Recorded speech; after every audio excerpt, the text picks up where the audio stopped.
La amenaza del crimen organizado transnacional constituye una de las principales preocupaciones en la arena internacional y, por supuesto, pues la seguridad nacional de los Estados Unidos no es ninguna excepción. En muchas ocasiones, algunos medios de comunicación han tirado dardos envenenados a quienes manteníamos que el caos migratorio en la frontera sur, convertido en un pulmón abierto por el que han pasado ya más de 6 millones de inmigrantes indocumentados en los 2 últimos años, podría haber sido usado por los terroristas internacionales para infiltrarse en nuestro país.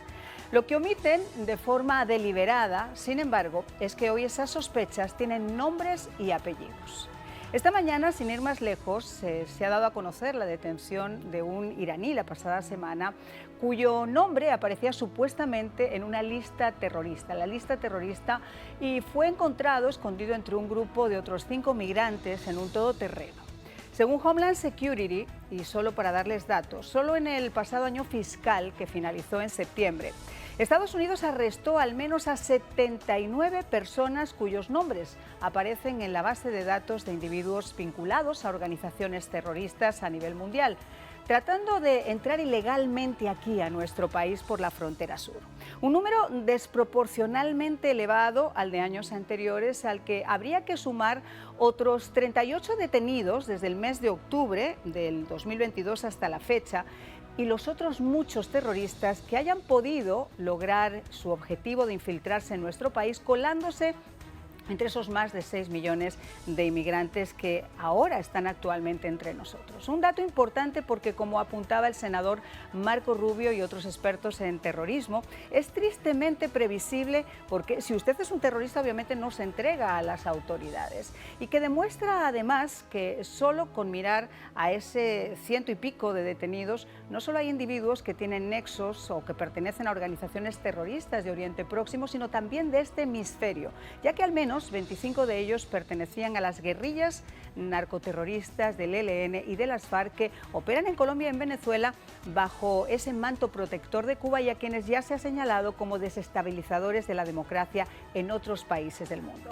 ¿Están usando estos terroristas las redes de los traficantes de migrantes que operan en la frontera sur para entrar a nuestro país?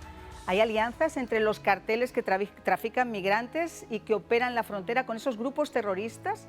Hoy lo analizamos con expertos de primer nivel. Bueno, pues quisiera presentarles a César Paz, agente especial del FBI. Muchísimas gracias por acompañarnos, agente, por dedicarnos estos minutos en un tema que obviamente, como yo decía, se habla mucho, se desmiente también mucho, pero que no deja de ser una realidad. Y Joseph Hage, experto en temas de terrorismo, también un auténtico experto que nos ha acompañado siempre. Gracias por acompañarnos. Gracias por la invitación, buenas noches. Vamos a comenzar, Joseph, si te parece, con este tema. La pregunta que yo hacía. Estos hombres, estas personas que han sido detenidas en la frontera sur, tienen nombres y apellidos, ya no son sospechas, ya no son, son evidencias de que están aquí y que están no son entrando. rumores. Exacto. En el año 2004, yo recuerdo que con las comisiones del 9-11, la CIA emitió un informe en el que ya se señalaba que había organizaciones como Hamas, Hezbollah y la Yihad egipcia que tenían conexiones con grupos de tráfico de migrantes en esa frontera sur. ¿Existen esas alianzas? ¿Crees que están trabajando de alguna forma juntos? Mira, por un tiempo era sospecha, investigación, pero las agencias de inteligencia ya lo han dicho ahora, reportes oficiales, que hay nexos con la Guardia Revolucionaria iraní, con Hezbollah en Líbano, con bases en Venezuela, conectando con los carteles de drogas y de tráfico humano en México para hacer todo tipo de trabajo con Estados Unidos, que sea traficar drogas, que sea traficar del fentanil, que sea traficar otro tipo de pastillas como el Captagon, un estimulante. Entonces, a mí no me extraña, porque siempre lo hemos dicho, de que la frontera, cuando no está controlada, abre ventanas, abre huecos para el que tiene pensado atacar o hacer algo o armar un acto adentro de Estados Unidos. Lo mejor es venir por la frontera de México. ¿Y por qué? Porque en México, si el tráfico de personas, de humanos, los coyotes que lo llaman, Ese señor, si yo le doy $3,000, me trae cualquier persona al otro lado de la frontera. Entonces, si llega un terrorista que sea iraní, Hamas, Yihad Islámico, Hermandad Musulmana, lo que sea, y quiere cruzar y le da $10,000, ¿qué le va a decir? No. Le va a decir que sí y lo va a tratar de cruzar del otro lado. Y nosotros vemos los números que nos da la CBP, la patrulla fronteriza, pero en realidad yo por cada persona que nos da patrulla, el claro. nombre y el apellido, la patrulla fronteriza, supongo que hay otros 2 que escaparon sin que nadie sepa dónde están. Y sabemos también que Irán ha jurado y ha perjurado que se va a vengar por la eliminación de Qasem Soleimani. Estamos hablando de la Guardia Revolucionaria iraní. Poder sin límites tienen, a dónde tener acceso, a dónde no pueden entrar Hezbollah, a dónde no puede Hezbollah entrar ellos.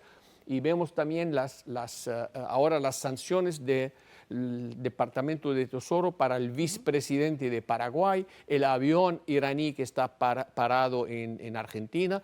Entonces, esta gente está moviendo, trabajando. Y nosotros tenemos frontera abierta, cualquiera entra. Ahora, yo quisiera hablar específicamente con el agente Paz, porque este es un trabajo muy especial del FBI, al que yo sé que además dedican mucho esfuerzo y muchos años. Lo que no cabe ninguna duda, agente, es que aquí hay cédulas que están dormidas, cédulas que aparecieron en el 9/11, algunos lobos solitarios, pero que de alguna forma dependen también de las organizaciones que hay aquí. ¿Qué nos puede comentar usted a este respecto? Bueno, en primer lugar, muchas gracias por la invitación. Y en segundo lugar, Joseph, un gusto verte nuevamente. Igualmente. Gracias. Hay células, no solamente dentro de Estados Unidos, pero al sur de la frontera, en México. Y hay campamentos en México, campamentos de entrenamiento para grupos terroristas. Y son, en la mayoría, apoyados por Hezbollah. ¿Hay células dentro de Estados Unidos que están dormidas? Sí, absolutamente. Eso lo hemos sabido por muchos años.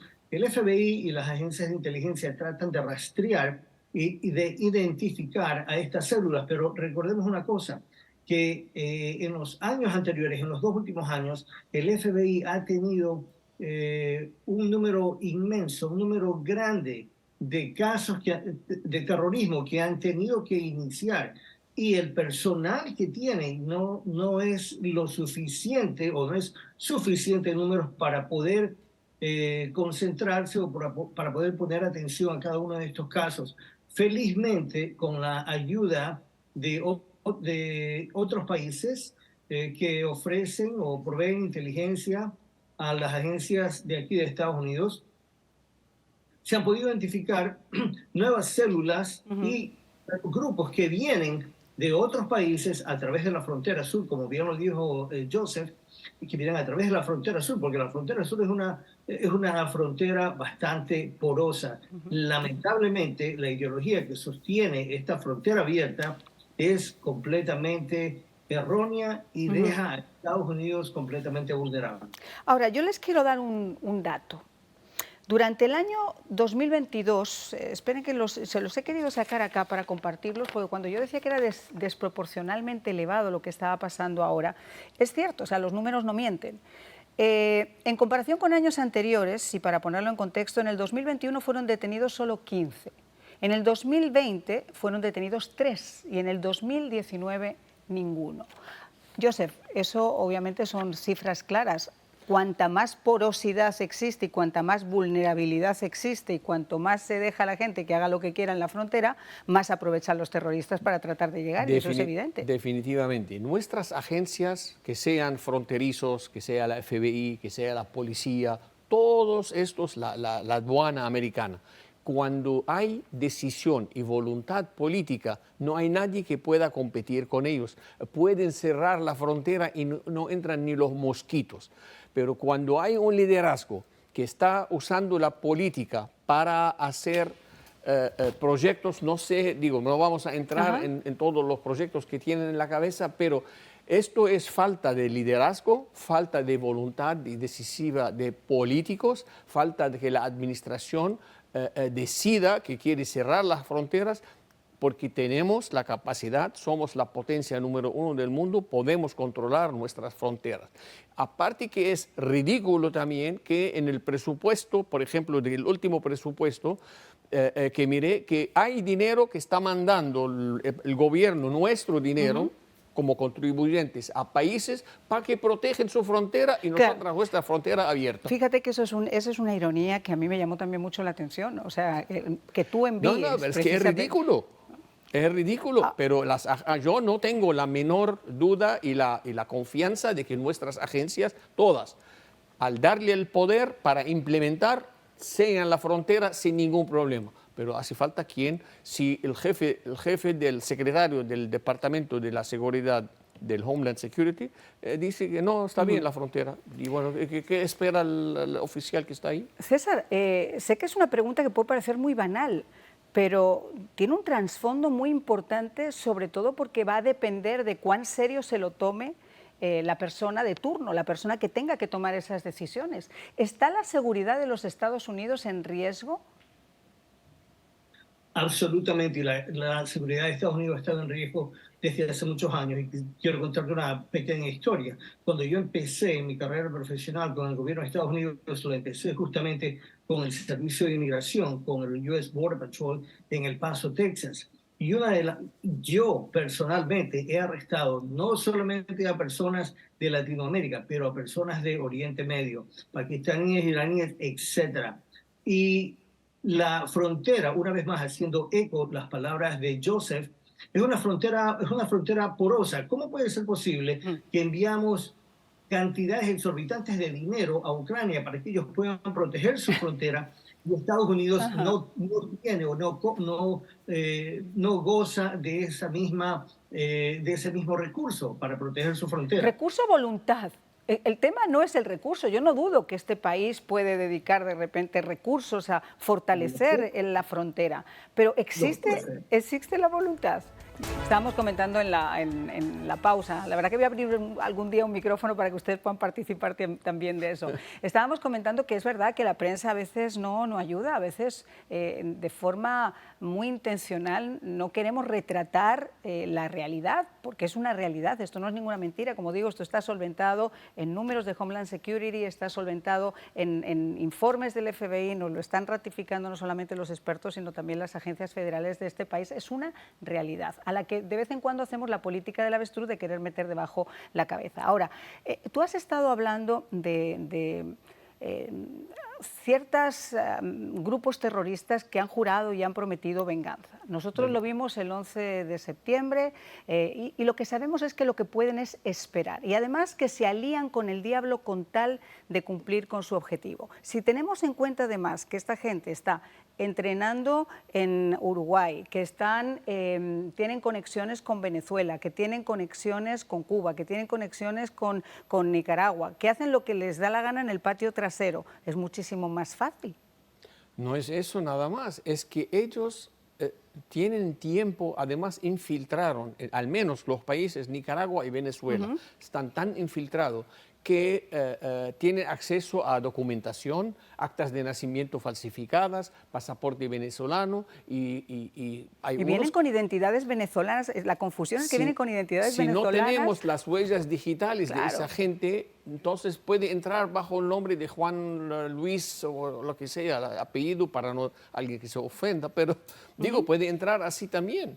Es que estamos tan vulnerables para que vengan acá y ellos están decididos, lo han dicho más de una vez, cada año memorial que le hacen a Qasem Soleimani, vuelven a decir que el tiempo está a su favor. Como lo de llenar, ¿te acuerdas las amenazas que se escucharon antes del 11 de septiembre en algunos medios, sobre todo británicos, en las que decían que un saudí iba a llenar de viudas el territorio de los Estados Unidos? Es fue una promesa que tristemente se cumplió, ¿no?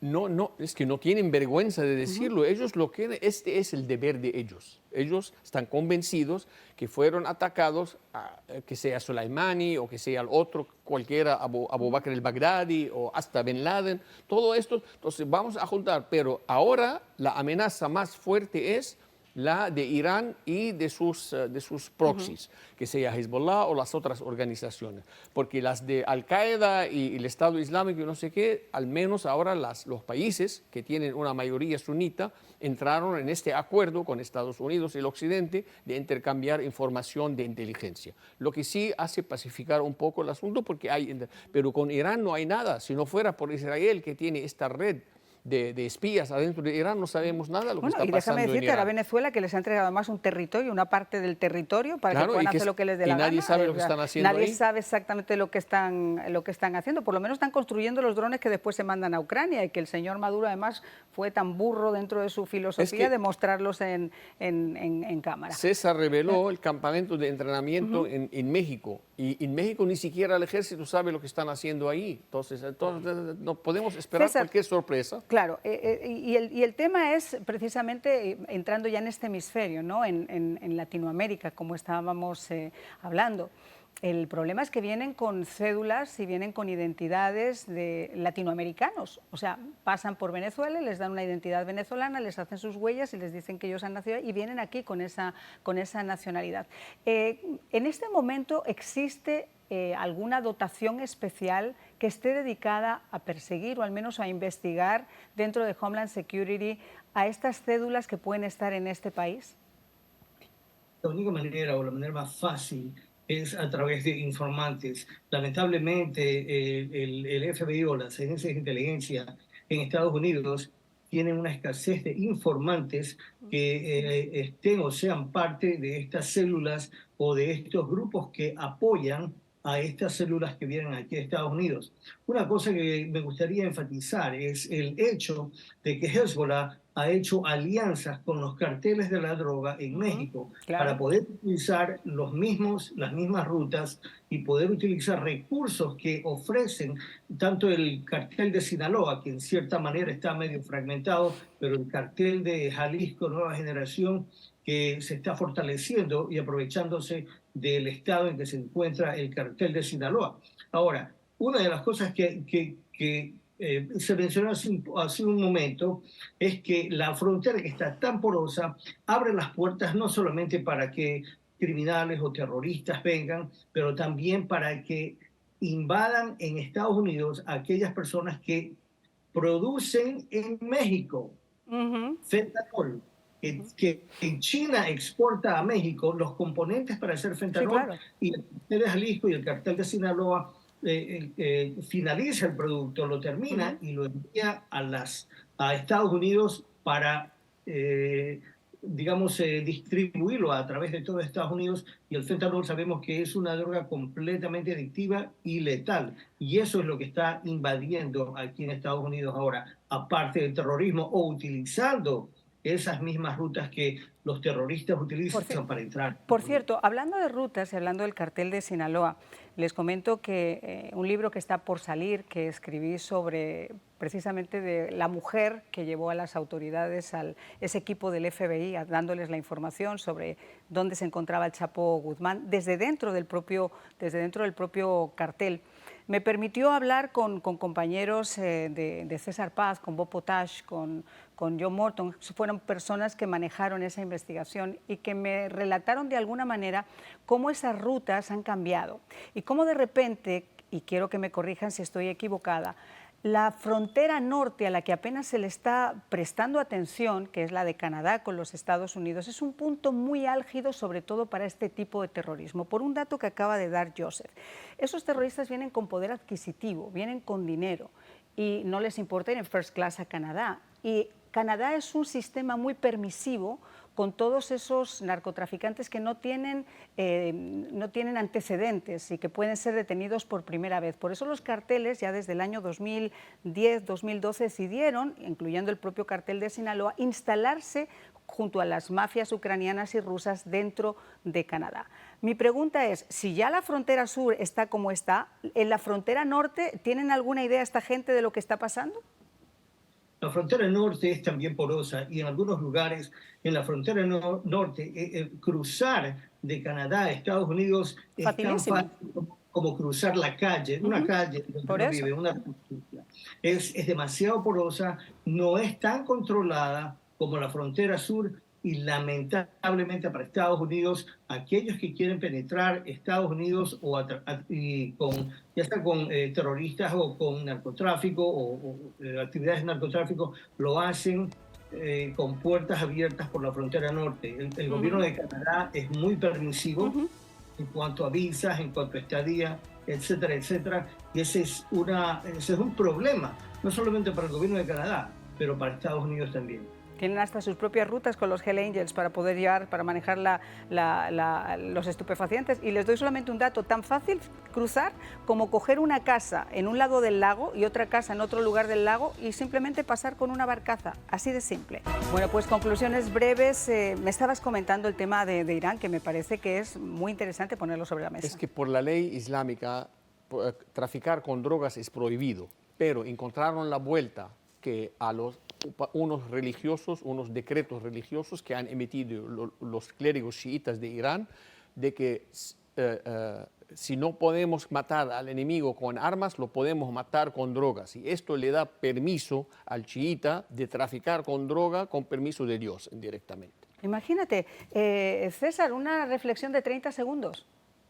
Para mí, yo creo que el nuevo Congreso de Estados Unidos debe tomar cartas serias en el asunto y proteger a Estados Unidos no solamente a través de la frontera norte, pero la frontera sur también. Recuerdo cuando el 9/11 ocurrió, se cerró la frontera del sur, todas las fronteras, completamente. Paró el narcotráfico, paró absolutamente todo. Lo pueden hacer si tienen voluntad política. Bueno, pues muchísimas gracias a los dos por habernos acompañado y yo espero que realmente seamos un poco menos hipócritas. Esto no es una cuestión partidista, es una cuestión de seguridad nacional. Llamemos a las cosas por su nombre, aceptemos lo que está ocurriendo.